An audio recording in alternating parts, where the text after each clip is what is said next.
Another episode. Welcome back. Talking this shit. Talking that shit. We talking about snakes. Personality traits. How people can be one thing, but be multiple things. They show you one thing, but eventually, their true character has to show, has to shine through. Because us as humans, we are who we are and what we are.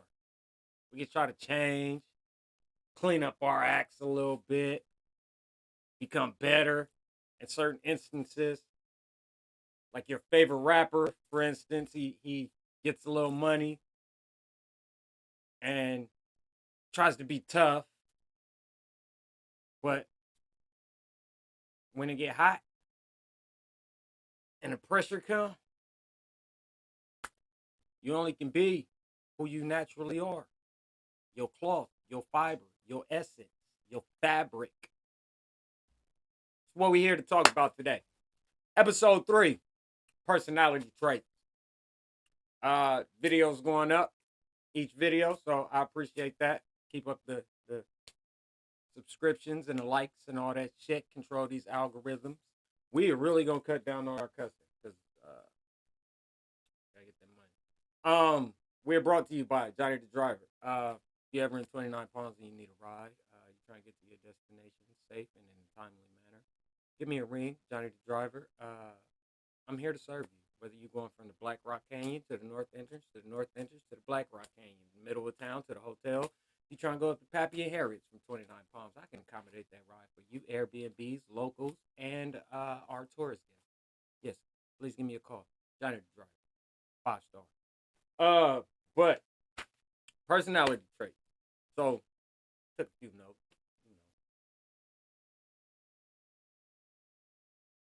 People are what they are. And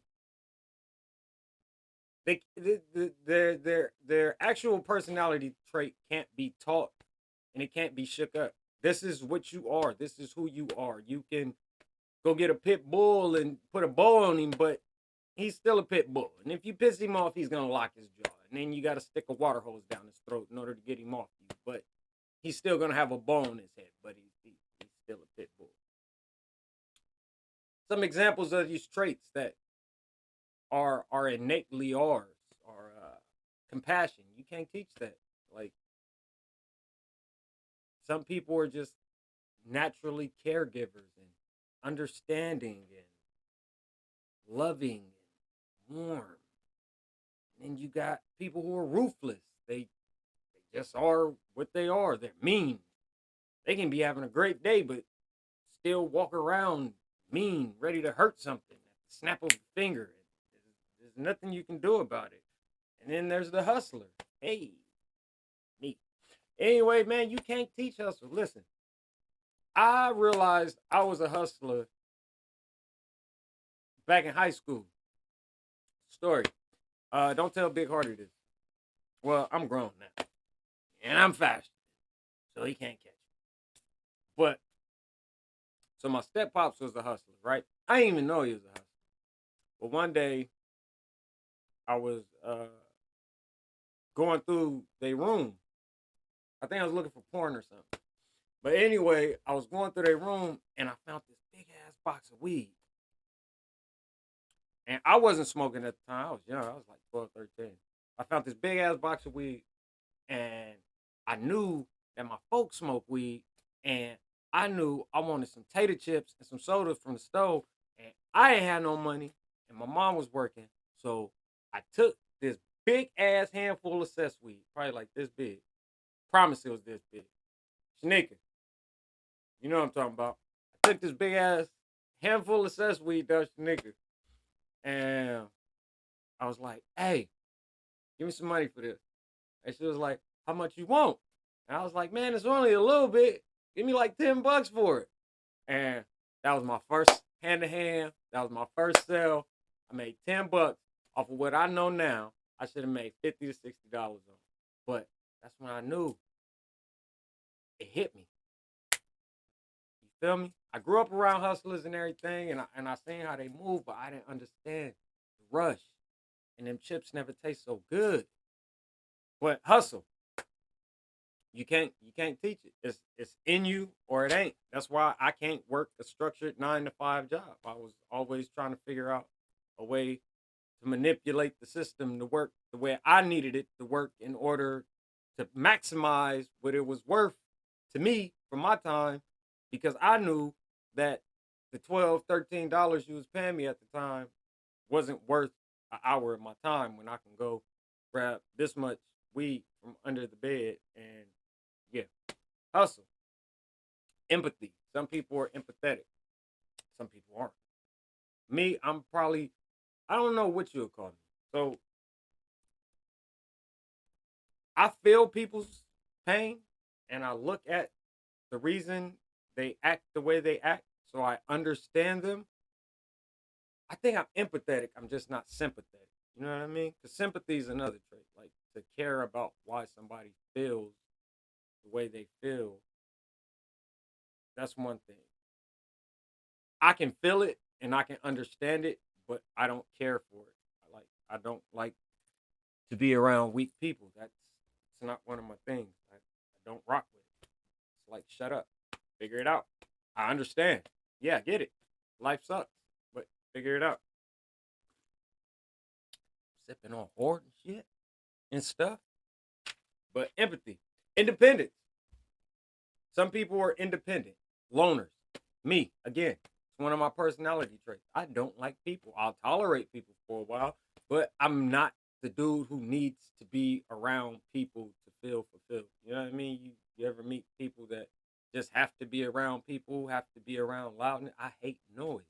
I like music. I hate noise. So, ambition. Some people want it all. Some people sacrifice everything to have it all. And it's not like it's a bad thing. It's just a trait that they have. It's part of their fiber, their cloth. Some people have a simple trait where the simple things are enough. Like I don't need money in my pocket as long as my bills are paid. That's anyway, these are personality traits. These are innate traits that people are born with that they can't change no matter what they do, how they move around other people. Like this is them. You can't change it. You are what you are.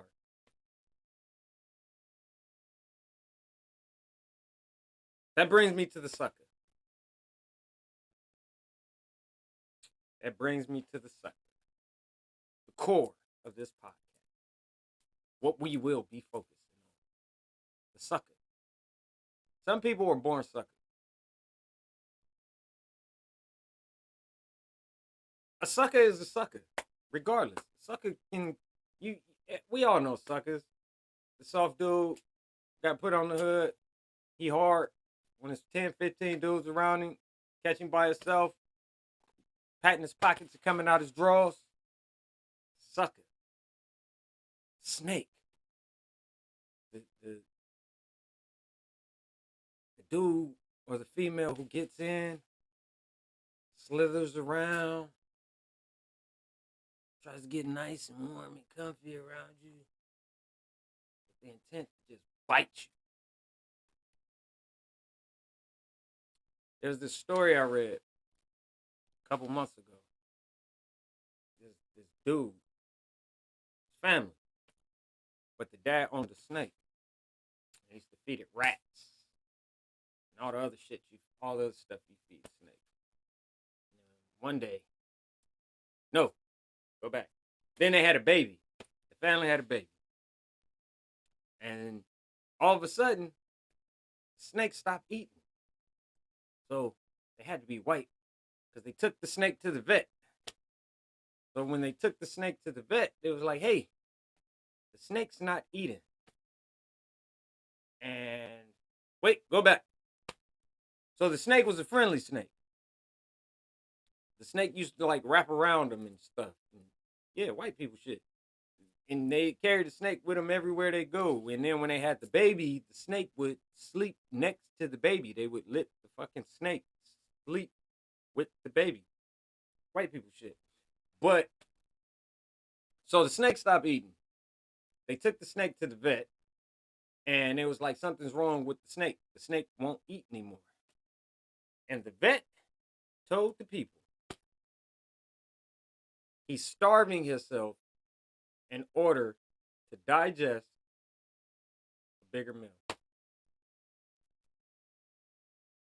The snake was about to eat the baby.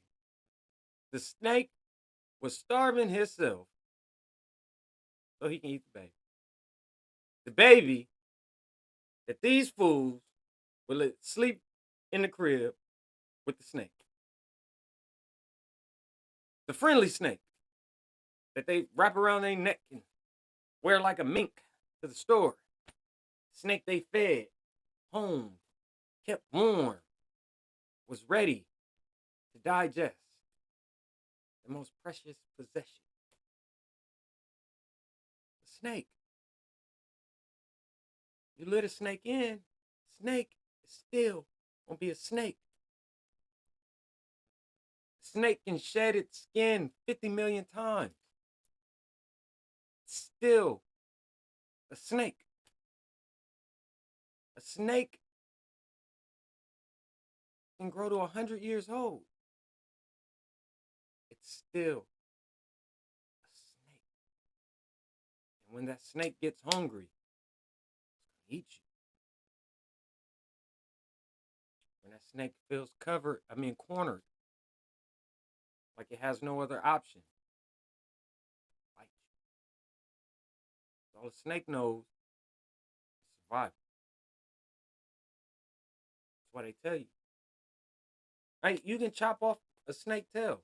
You can fuck that snake up. It ain't gonna die. Chop a snake in 30 pieces. In 30 pieces, they still gonna be moving around. Why when you encounter a snake, you gotta chop his head off. The snake. Block of the snake, he gone. Blow him up. In our life, we allow too many snakes in and expect them to change. But you can't change a snake. Because all a snake knows how to be is a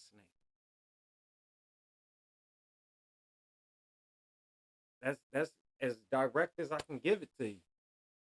And it's so metaphorical and poetic. Right now, you probably sitting next to a snake. You probably at work watching this video. Old boy done came over. Hey, it's almost lunchtime. What do you want to eat? Oh, wow. He telling your manager how you was late. How you leave your food in the refrigerator for too long. Y'all in the break room eating other people's snacks. They diming you out. You chilling with old girl. She plotting on smashing your dude. Probably already smashed your dude. Snake. You didn't give somebody the blueprint to how you about to operate some shit. They sitting around going to get an LLC in your shit. It's snakes. You divulging information to people, thinking it's in confidentiality. Let me tell you how you catch a snake. Tried and true method. Tell a snake something. Tell a snake some bullshit that sound like it's factual. Wait for it to come back. Wait for the lie to come back. And see, the other thing about snakes is when people are compassionate and caring, that snake can bite you. But you didn't grow attached to it. That sympathetic person. That caring person. And y'all don't know how to chop the head off. Y'all throw the snake outside. Get the fuck out my house. Get out my life. I don't never want to hear you. I'm blocking you on Facebook. I'm not liking no more of your TikToks or your Snap. But when it get cold outside, y'all let that snake burrow right back in. Eliminate the snakes, man. Snake gonna be a snake. I think it was Maya Angelou. I want to give this credit to Maya Angelou. I might be wrong. Maya Angelou said, even if she didn't say it, she said it now. She said, when somebody tells you who they are, believe them. Game don't get no colder than that. Snakes. Another example of a snake and a person's inherited trait. Look at what's going on with Gunna. Look at what's going on with Young Thug. Look at Tekashi 6ix9ine. Let's start with Tekashi. Everybody's all up in arms. He told. He's a bodega boy. He was selling hot dogs and shit. Only thing he didn't have was an Indian accent. And he said, "Thank you, come again." You know what I mean? Listen. Then he dyed his hair. He figured out how to yell on the microphone. Then he put tattoos on.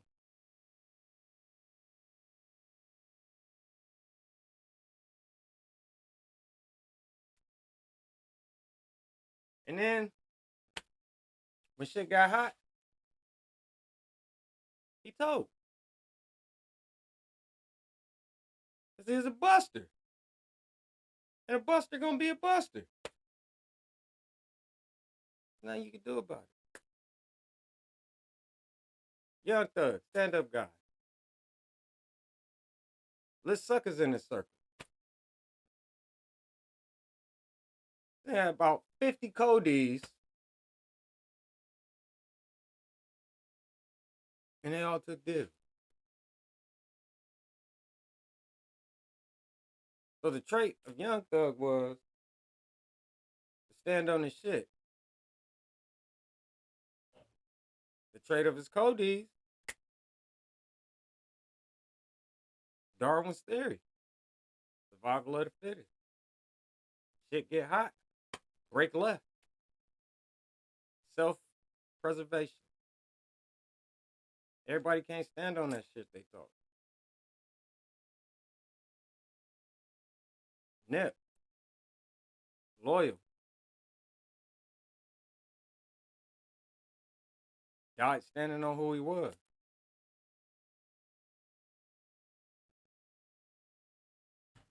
I almost went somewhere. Deep. I'm gonna say that for another pod. I'm gonna save that for another pod. But that's all I got for y'all today, man. Like, subscribe, share, all that good shit. We out.